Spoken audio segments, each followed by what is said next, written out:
Hello friends, welcome back to our channel Ankit lecturer. मैं Ankit sir आपसे का हार्दिक स्वागत करता हूं। तो फ्रेंड्स, आज हम डिस्कस करने वाले हैं बीए थर्ड ईयर की जियोग्राफी की सेकंड पेपर के बारे में, जिसका फ्रेंड्स नाम है पर्यावरण अध्ययन। फ्रेंड्स जिसका नाम क्या है? तो फ्रेंड्स जिसका नाम है पर्यावरण अध्ययन। इसका फ्रेंड्स इससे पहले फ्रेंड्स मैंने आप सभी को पर्यावरण अध्ययन से पार्ट नंबर 6 तक आप सभी को वीडियो प्रोवाइड करा दिया है। फ्रेंड्स मेरा पार्ट नंबर 7 है, जिसके बारे में फ्रेंड्स आज मैं डिस्कस करने वाला हूँ, जिससे फ्रेंड्स मैं आप सभी को दो बहुत ही ज़्यादा कह सकते हैं कि अतलग उत्तरीय प्रश्नों को बताऊंगा, जो फ्रेंड्स आप सभी के बोर्ड एग्जाम के लिए बहुत ही क्या फ्रेंड्स जरूरी है। तो चलिए फ्रेंड फटाफट देख लेते हैं कि आगे को हमारे कौन से दो अतलग उत्तरीय प्रश्न हैं जो हमारे बोर्ड एग्जाम के लिए क्या है फ्रेंड्स बहुत ज़्यादा जरूरी है। जैसा कि फ्रेंड्स आप सभी जानते हैं कि फ्रेंड्स आप सभी को हम लोग के टारगेट है फ्रेंड्स, जैसा कि आप सभी जानते हैं कि हम लोगों का जो फ्रेंड्स टारगेट है वो फ्रेंड्स 90+ स्कोर करना। तो ये फ्रेंड्स जैसा कि आप भली बात जानते हैं कि 90+ हमने पिछले साल अपने कह सकते हैं कि इसी चैनल पर लाइव आप सभी को प्रूव भी कर दिया था कि 90+ से कह सकते हैं कि आया भी था। तो ये फ्रेंड्स कह सकते हैं कि आप सभी को भी 90+ अपने बोर्ड एग्जाम में कह सकते हैं कि स्कोर करना है। ये फ्रेंड्स आप सभी को 90+ अपने कह सकते हैं कि रिजल्ट में लाना है। तो जरूर से जरूर इस चैनल को क्या करना फ्रेंड्स कर लेना है, सब्सक्राइब करना, क्योंकि फ्रेंड्स जब तक आप लोग सब्सक्राइब नहीं करेंगे तब तक फ्रेंड्स आप सभी को हर एक वीडियो का नोटिफिकेशन नहीं मिल पाएगा। तो मैं फ्रेंड्स आपसे हार्दिक रिक्वेस्ट करता हूं कि प्लीज आप जरूर से जरूर इस चैनल को सब्सक्राइब कर दीजिए और वीडियो को लाइक भी कर दीजिए, क्योंकि फ्रेंड्स इसमें आपका कोई भी प्रीमियम नहीं लगने वाला। तो चलिए फ्रेंड्स देखते हैं कि हमारा वो पहला सबसे इंपॉर्टेंट प्रश्न कौन सा है।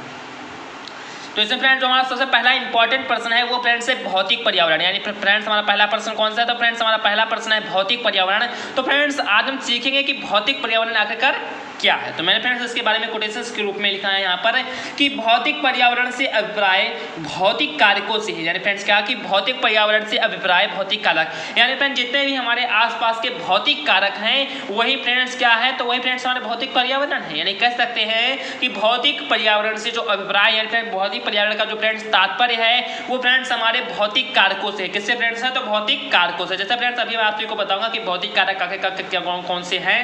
तो फ्रेंड्स मैंने और भी लिखा इसके आगे कि जिसमें पर्यावरण की वायुमंडलीय तत्व, तो आई होप आप सबको समझ में आ रहा होगा कि भौतिक कारक क्या क्या हैं।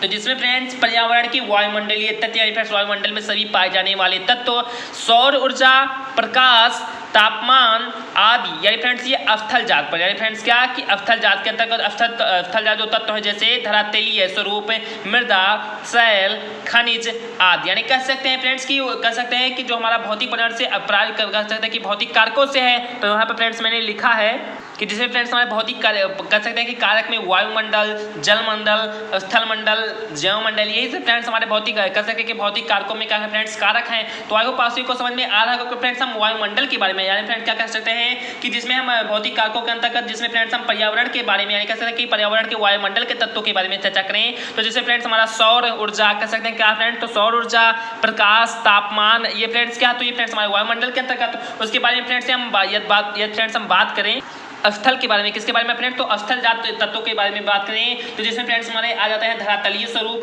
मृदा, शैल, खनिज आदि, यानी फ्रेंड्स ये क्या आता है? तो ये फ्रेंड्स हमारे स्थल जात तत्व में आ जाते हैं। ये फ्रेंड्स हम बात करें अपने जलीय तत्वों के बारे में तो जिसमें फ्रेंड्स जल राशियों कह सकते हैं कि सागरीय जल, धरातलीय जल, भूमिगत जल आदि तथा स्थित जात तत्व क्या फ्रेंड्स क्या कहते हैं? तो ये फ्रेंड्स सम्मिलित किए गए हैं। तो आई होप आप सभी को समझ में आ रहा होगा कि भौतिक पर्यावरण के अंतर्गत तीनों को सम्मिलित किया गया है।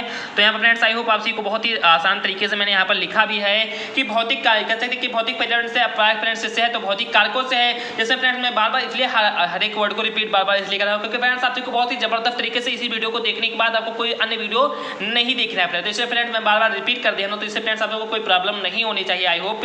तो जिसमें फ्रेंड्स क्या है कि भौतिक कारकों अंतर्गत जैसे फ्रेंड्स हमारे अवस्थल जात हो गई, वायुमंडलीय होगा और फ्रेंड्स जल राशियां होंगे। तो फ्रेंड्स हम बात करें अपने वायुमंडल के बारे में तो तत्व कह सकते हैं कि सौर ऊर्जा, प्रकाश, तापमान ये फ्रेंड्स आ गए। अवस्थल जात के बारे में बात करें फ्रेंड्स तो धरातलीय स्वरूप, मृदा, शैल, खनिज ये आ गए। और फ्रेंड्स हम बात करें जलीय तत्वों के बारे में तो जैसे फ्रेंड्स हमारे क्या कह सकते हैं कि जल राशियां, सागरीय जल, धरातलीय जल, भूमिगत जल ये फ्रेंड्स क्या गए? ये फ्रेंड्स क्या गए? तो ये फ्रेंड्स हमारे कह सकते हैं कि भौतिक कारकों के अंतर्गत दीदे आ रहे हैं। और फ्रेंड्स तथा स्थित यानी क्या कि इन सभी की स्थित जात तत्व सम्मिलित किए गए। तो कह सकते हैं आई होप मैं बहुत ही सीधा भाषा में आप सभी को समझाना चाहता हूँ। तो भौतिक कारकों भौतिक जो पर्यावरण है उससे फ्रेंड्स अब क्या भौतिक कारकों से है। और फ्रेंड्स उन्हीं भौतिक कारकों में फ्रेंड्स हमारे वायुमंडलीय तत्व, स्थल जात तत्व व जलीय तत्व फ्रेंड्स उनकी स्थित से फ्रेंड्स क्या है कि उनके स्थित को क्या किया गया फ्रेंड्स सम्मिलित किया गया है। तो ये फ्रेंड्स हमारा क्या है? ये फ्रेंड्स हमारा भौतिक पर्यावरण है। तो आई होप आप सभी को समझ में आ रहा है। मैंने फ्रेंड्स बहुत ही सिंपल तरीके से इसको लिखा भी है। उसके आगे देखते फ्रेंड्स मैंने क्या लिखा है।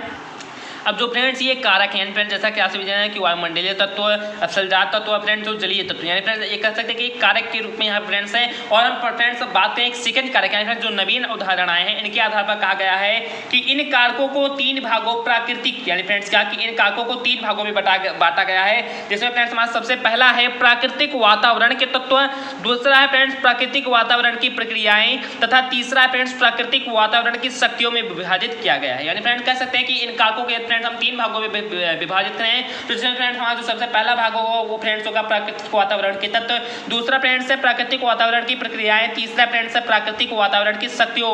यानी फ्रेंड्स ये क्या है, यही फ्रेंड्स हमारे 3 भागों में हमें कह सकते हैं कि भौतिक जो कारक हैं उनको डिवाइड किया गया। और फ्रेंड्स इसके आगे और भी बताया जा रहा है कि ये समस्त कारक समेकित रूप से भौतिक पर्यावरण का निर्माण करते हैं। यानी फ्रेंड्स जो एक कारण है या फ्रेंड्स जो हमारे कारक हैं, इन्हीं से फ्रेंड्स क्या होता है, हमारे भौतिक पर्यावरण का निर्माण होता है। तो यानी फ्रेंड्स जब तक हमारे पास वायुमंडल नहीं रहेगा, तब फ्रेंड्स हमारे पास स्थल मंडल रहेगा, जलमंडल में रहेगा, तो तब फ्रेंड्स हम लोगों का कह सकते हैं कि भौतिक पर्यावरण का निर्माण नहीं हो सकता। जब फ्रेंड्स यही तीनों रहेंगे तभी फ्रेंड्स हम लोगों को कह सकते हैं कि भौतिक पर्यावरण का निर्माण हो सकता है। तो आई होप आप सभी को मैंने भौतिक पर्यावरण बहुत ही सिंपल तरीके से बताया है। आप सभी इसका फेर बनाते हो। चलिए ये फ्रेंड्स आप सभी को नहीं समझ में आ रहा तो अभी भी फ्रेंड्स आप सभी क्या करना है, वीडियो को आप सभी देखने के बाद क्या करना फ्रेंड्स, एक बार रिवाइज देख लेना तो आप सभी को समझ में आ जाएगा। तो मोटा मोटी फ्रेंड्स आप सभी को यहाँ पर ये बताना चाहेंगे हम कि जो फ्रेंड्स भौतिक पर्यावरण है इसका फ्रेंड्स जो अभिप्राय वो फ्रेंड्स भौतिक कारकों से है, जैसे फ्रेंड्स हमारे भौतिक कारक हो गए, क्या हो गए, तो फ्रेंड्स हमारे भौतिक कारक हो गए वायुमंडलीय तत्व, अफसलजात तत्व, जलीय तत्व। इन फ्रेंड्स जो ये तत्व हैं इनके अंतर्गत फ्रेंड्स काफी सारे उदाहरण आए, जैसे फ्रेंड्स कह सकते हैं कि सौर ऊर्जा, प्रकाश, तापमान, ये फ्रेंड्स हमारे वायुमंडलीय में आ गए। अफसलजात में फ्रेंड्स धरातलीय स्वरूप, मृदा, शैल, खनिज, ये फ्रेंड्स हमारे स्थल मंडल में आ गए। बात करें फ्रेंड्स जलीय तत्वों के बारे में, जैसे फ्रेंड्स हमारी जलराशियां, सागरीय जल, धरातलीय जल, भूमिगत जल, ये फ्रेंड्स आ गए। अब फ्रेंड्स इन तीनों के क्या, यानी फ्रेंड्स ये तीनों कारक और फ्रेंड्स इनकी स्थिति जात जो तत्व है वो इनको फ्रेंड्स से हमारे सम्मिलित किया गया है भौतिक पर्यावरण में। और फ्रेंड्स जो ये कारक है फ्रेंड्स, ये जो तीनों फ्रेंड्स हमारे कह सकते हैं कि जो तत्व है इनके अंदर फ्रेंड्स जो एक कारक है इनको फ्रेंड्स 3 भागों में कह सकते हैं कि डिवाइड भी किया गया है। जैसे फ्रेंड्स हमारा सबसे पहला वो फ्रेंड्स है प्राकृतिक वातावरण के तत्व, यानी फ्रेंड्स क्या कि इन्हीं तीनों फ्रेंड्स मंडल से हमारे जो प्राकृतिक वातावरण के तत्व उनको भी लिया गया है, और साथ ही साथ इनसे होने वाली जो कुछ प्रक्रिया है उनको भी लिया गया है, और साथ ही साथ इसके फ्रेंड्स क्या कि इनकी शक्तियों के बारे में फ्रेंड्स इनमें क्या क्या कितनी शक्ति है उन सभी को फ्रेंड्स कह सकते हैं कि इस रूम में भी फ्रेंड्स विभाजित कर सकते हैं। फ्रेंड्स हम कह सकते हैं कि वायुमंडल के जो भौतिक हमारे पर्यावरण है उनको फ्रेंड्स हम इस 3 भाग में भी विभाजित कर सकते हैं, और साथ ही साथ मैंने अभी उपरोक्त बताया स्थल मंडल, जलमंडल, वायुमंडल, इस भाग में फ्रेंड्स कह सकते हैं डिवाइड कर सकते हैं। तो आई होप कह सकते हैं कि ये जो समस्त कारक है इनको फ्रेंड्स हम समेकित रूप में कर दें तो जिससे फ्रेंड्स हम क्या होगा कि हम लोगों के भौतिक पर्यावरण का निर्माण हो जाएगा। तो आई होप आप सभी को समझ में आ रहा होगा कि भौतिक पर्यावरण का निर्माण हम किस प्रकार से कर सकते हैं। तो ये फ्रेंड्स आप सभी को ये भौतिक पर्यावरण समझ में आ गया हो तो ये आप सभी को ये बहुत ही अच्छा लगा हो, फ्रेंड्स कह सकते हैं कि समझ में आ गया हो तो आप लोग जरूर से जरूर इस वीडियो को लाइक कर दीजिए, क्योंकि फ्रेंड्स मैं आप सभी के लिए बहुत ज़्यादा हार्ड वर्क कर रहा हूँ। तो जरूर से जरूर इस वीडियो को लाइक कर दीजिए। उसके बाद देखते हैं कि फ्रेंड्स हमारा सेकंड कह सकते हैं अतलग उत्तरीय कौन सा है। तो फ्रेंड्स हमारा सेकंड अतलग उत्तरीय प्रश्न बहुत ही सिंपल है, प्रश्न बहुत ही जबरदस्त है। इसके बारे में फ्रेंड्स आपसे बहुत बार अपने कह सकते हैं कि बहुत ही अपने चारों ओर से पढ़ा होगा इसके बारे में, क्योंकि फ्रेंड्स इससे बहुत ही क्वेश्चन हमारे बोर्ड में बनते भी। तो चलिए फ्रेंड्स देखते हैं कि हमारा कौन सा अगला सेकंड टॉपिक है। तो फ्रेंड्स हमारा सेकंड टॉपिक है हरित गृह प्रभाव, यानी फ्रेंड्स क्या, तो फ्रेंड्स हमारा सेकंड टॉपिक है हरित गृह प्रभाव। यानी फ्रेंड्स हरित गृह प्रभाव बहुत ही सिंपल फ्रेंड्स और बहुत ही इंपॉर्टेंट टॉपिक है। तो चलिए फ्रेंड्स सीख लेते हैं कि हरित गृह प्रभाव आखिरकार क्या है। तो जैसा कि आप सभी ने फ्रेंड्स इसके बारे में बहुत ही जबरदस्त तरीके से पढ़ा भी होगा, काफी सारे इसके बारे में आप सभी को जानकारी भी होगी, लेकिन फ्रेंड्स आज मैं बहुत ही विस्तृत रूप से आप सभी को समझाऊंगा कि हरित गृह प्रभाव आखिरकार क्या है। तो मैंने फ्रेंड्स इसके बारे में यहाँ पर लिखा है कि हरित गृह प्रभाव को कह सकते हैं फ्रेंड्स ग्रीन हाउस, हम लोग गैस भी कहते हैं, कभी कभी ग्रीन हाउस प्रभाव भी कुछ भी कह सकते हैं। तो यहाँ फ्रेंड्स आप सभी समझने का प्रयास करना कि ग्रीन हाउस प्रभाव से अभिप्राय वायु में कार्बन डाइऑक्साइड तथा अन्य गैसों की मात्रा में वृद्धि के कारण तापमान में होने वाली वृद्धि से है। यानी फ्रेंड्स मैंने बहुत ही जबरदस्त यहाँ पर कह सकते हैं कि बहुत ही सिंपल तरीके से आप सभी को समझाने का प्रयास भी किया है। आई होप आप सभी को समझ में फ्रेंड्स आ रहा होगा। तो मैंने फ्रेंड्स यहाँ पर लिखा है कि हरित गृह प्रभाव को हम लोग फ्रेंड्स ग्रीन हाउस प्रभाव भी कह सकते हैं। तो आई होप आप सभी को समझ में आ रहा है। मैंने फ्रेंड्स बहुत ही सिंपल लिखा है कि हम लोग चाहे फ्रेंड्स यदि हिंदी में कहें तो हरित गृह प्रभाव कह सकते हैं, ये फ्रेंड्स हम लोग इसे इंग्लिश में कहें तो सॉरी फ्रेंड्स यदि इंग्लिश में कहें फ्रेंड्स हम हिंदी में कहें तो हरित गृह प्रभाव कह सकते हैं। ये फ्रेंड्स हम इसे इंग्लिश में कहना चाहें तो ग्रीन हाउस प्रभाव कह सकते हैं या ग्रीन हाउस इफेक्ट भी कह सकते हैं। तो आई होप आप सभी को समझ में आ रहा होगा। तो ये फ्रेंड्स हम ग्रीन हाउस का कह सकते हैं कि अभिप्राय किससे है। तो फ्रेंड्स हम कह सकते हैं कि ग्रीन हाउस जो प्रभाव है इसका फ्रेंड्स अभिप्राय वायुमंडल में कार्बन डाइऑक्साइड तथा अन्य गैसों की मात्रा में वृद्धि के कारण तापमान में होने वाली वृद्धि से, यानी कह सकते हैं फ्रेंड्स बहुत ही सिंपल भाषा में मैंने फ्रेंड्स यहाँ पर लिखा, आप लोग थोड़ा समझने का यहाँ पर प्रयास करना कि ये फ्रेंड्स जो हमारा वायुमंडल है फ्रेंड्स, क्या जो फ्रेंड्स हमारा वायुमंडल है इसमें फ्रेंड्स ये कार्बन डाइऑक्साइड की मात्रा बहुत ज़्यादा बढ़ जाती है। फ्रेंड्स क्या होता है कि बहुत ज़्यादा ये फ्रेंड्स हमारे वायुमंडल में या कह सकते हैं कोई भी क्षेत्र उस क्षेत्र में यहाँ पर फ्रेंड्स ग्रीन हाउस इफेक्ट होता है, वहाँ पर फ्रेंड्स उस क्षेत्र में या कह सकते हैं हमारे वायुमंडल में फ्रेंड्स क्या होता है फ्रेंड्स कार्बन डाइऑक्साइड की मात्रा बहुत ज़्यादा बढ़ रही है और जितने भी फ्रेंड्स अन्य गैस हैं यानी फ्रेंड्स जितने भी विषाक्त गैस हैं या कह सकते हैं कि जो नॉर्मल गैस हैं उन सभी गैसों की मात्रा फ्रेंड्स क्या होता है कि निरंतर बढ़ ही रही है। फ्रेंड्स क्या कि किसी गैस की मात्रा इसमें घट नहीं रही है, खासकर कार्बन डाइऑक्साइड की मात्रा जिसमें बढ़ रही है। यानी फ्रेंड्स इन सभी गैसों का सम्मिश्रण को क्या कहता है कि लगातार इनका जो मात्रा है ये फ्रेंड्स बढ़ रही है, तो जिससे फ्रेंड्स क्या होगा कि तापमान में भी फ्रेंड्स क्या हो जाएगी, वृद्धि हो जाएगी। क्या हो जाएगी फ्रेंड्स, तो तापमान में फ्रेंड्स क्या हो जाएगी, वृद्धि हो जाएगी। और फ्रेंड्स जब तापमान में वृद्धि हो गई तो यही फ्रेंड्स हमारा हम लोगों का कहलाता है हरितगृह प्रभाव या ग्रीन हाउस इफेक्ट। तो आई होप आप सबको समझ में आ गया होगा कि जो फ्रेंड्स हम लोगों का जो ग्रीन हाउस प्रभाव है उसका फ्रेंड्स कह सकते हैं कि जो ग्रीन हाउस प्रभाव है इसका फ्रेंड्स मुख्य रूप से यही अभिप्राय है कि हमारे वायुमंडल में या फ्रेंड्स जहाँ पर ग्रीन हाउस इफेक्ट होता है उस क्षेत्र में कार्बन डाइऑक्साइड व अन्य गैसों का कह सकते हैं कि उसकी वृद्धि होना, जिससे फ्रेंड्स वृद्धि होने से क्या होगा फ्रेंड्स हम लोगों का तापमान भी वहाँ का बढ़ जाएगा और फ्रेंड्स यही कहलाएगा ग्रीन हाउस प्रभाव। तो आई होप आप सबको समझ में आ रहा होगा। मैंने फ्रेंड्स बहुत ही सिंपल तरीके से आप सबको समझाना भी दिया है। उसके बाद फ्रेंड्स मैंने देखिए कि क्या लिखा, तो मैंने फ्रेंड्स यहाँ पर लिखा कि ग्रीन हाउस ऊष्मारोधी दीवारों से निर्मित एक ऐसा पौध घर होता है जिसकी छत कांच या प्लास्टिक की बनी होती है। फ्रेंड्स बहुत ही जबरदस्त ये भी पॉइंट है कि ग्रीन हाउस ऊष्मारोधी दीवारों से निर्मित एक ऐसा पौध घर होता है। जो ग्रीन हाउस जहाँ पर फ्रेंड्स हम लोगों का बनता है, मैंने बताया कि ये कह सकते हैं कि हमारे वायुमंडल में फ्रेंड्स हो सका है या फ्रेंड्स जहाँ पर ग्रीन हाउस इफेक्ट होता है उस क्षेत्र में भी। आप को मैंने दो रूप में फ्रेंड्स बता दिया कि फ्रेंड्स क्या होता है कि वायुमंडल में ऐसा इफेक्ट आप को देखने का मिल जाता है। ऐसा फ्रेंड्स कहीं बहुत ही रेयर केस में होता है, ऐसा है भी, ऐसा नहीं कि रियल केस में होता है, बहुत ज़्यादा ऐसे जैसा कि आप सभी जानते हैं कि ओजोन परत में इस समय कह सकते हैं कि काफ़ी सारे चेंजेस आ रहे हैं, जैसे अल्ट्रावायलेट कह सकते हैं कि रेज के द्वारा, किरणों के द्वारा। तो जैसा कि आप भली बात जानते होंगे, तो ग्रीन हाउस ऊष्मारोधी दीवारों से निर्मित एक ऐसा पौध घर होता है। फ्रेंड्स जो ग्रीन हाउस हमारा वो होता है फ्रेंड्स ये ऊष्मारोधी है। फ्रेंड्स ऊष्मा इसके अंदर ये फ्रेंड्स चली आती है तो इससे फ्रेंड्स ऊष्मा बाहर नहीं जाती है। फ्रेंड्स ऊष्मा क्या हो जाता है फ्रेंड्स, रोधा जाता है, फ्रेंड्स ऊष्मा को रोका जाता है। तो आई होप आप को थोड़ा सोच समझ में आ रहा होगा कि जो फ्रेंड्स ग्रीन हाउस ऊष्मारोधी दीवारों से निर्मित एक ऐसा पौधा होगा। फ्रेंड्स जो हमारा ग्रीन हाउस होता है इसमें फ्रेंड्स बहुत सारी मात्रा में पौधे लगे होते हैं। फ्रेंड्स बहुत ज़्यादा ही मात्रा में ऐसे फ्रेंड्स हमारे पौधे लगे होते हैं। तो इनमें फ्रेंड्स क्या होता है कि जो फ्रेंड्स सूर्य की जो प्रकाश होती है, फ्रेंड्स क्या कि जो फ्रेंड्स सूर्य की प्रकाश होती है फ्रेंड्स इस घर में फ्रेंड्स क्या कि ग्रीन हाउस में तो चले आते हैं, लेकिन फ्रेंड्स इससे बाहर नहीं जा पाते। क्यों नहीं जा पाते होते, क्या मतलब सॉरी फ्रेंड्स क्यों नहीं जा पाते हैं, तो इसका फ्रेंड्स मुख्य रूप से यही एक कारण है। सॉरी फ्रेंड्स थोड़ा ब्लर आप सभी को दिखाई दे रहा होगा।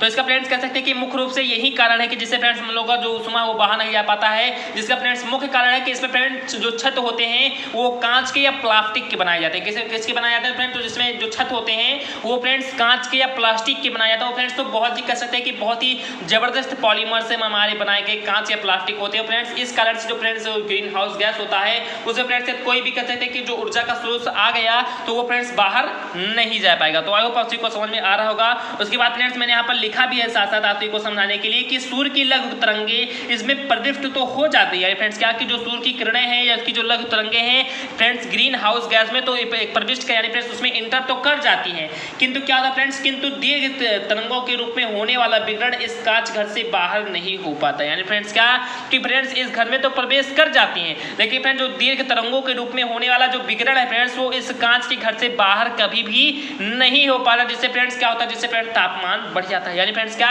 कि लगातार जो कह सकते हैं कि एनर्जी यानी फ्रेंड्स जो कह सकते हैं कि जो प्रकाश है वो अंदर ही आ रही है फ्रेंड्स, और क्या होता है कि बाहर नहीं जा रहा। तो इससे फ्रेंड्स क्या होता है कि इससे फ्रेंड्स जो टेम्परेचर वहाँ का होता है वो फ्रेंड्स क्या होता है, तो वो फ्रेंड्स बढ़ जाता। तो आई होप आप सभी को समझ में आ रहा होगा।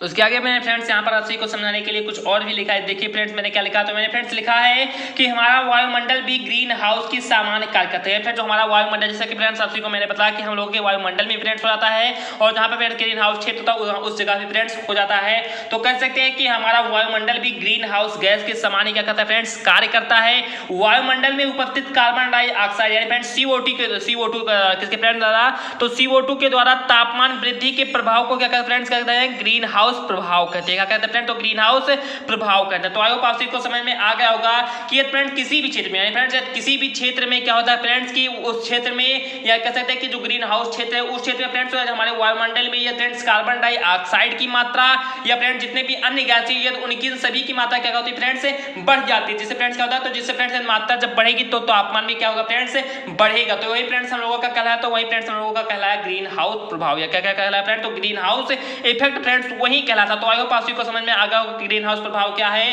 कि यह हमारे वायुमंडल में या कह सकते हैं कि जहां पर ग्रीन हाउस इफेक्ट होता है उस क्षेत्र में फ्रेंड्स क्या होता है कि उस क्षेत्र में या उस क्षेत्र के वायुमंडल में क्या कह सकते हैं कि वायुमंडल ही मेन रूप से कह सकते हैं वहां का भी फ्रेंड्स वायुमंडल और फ्रेंड्स हमारे यहाँ का वायुमंडल।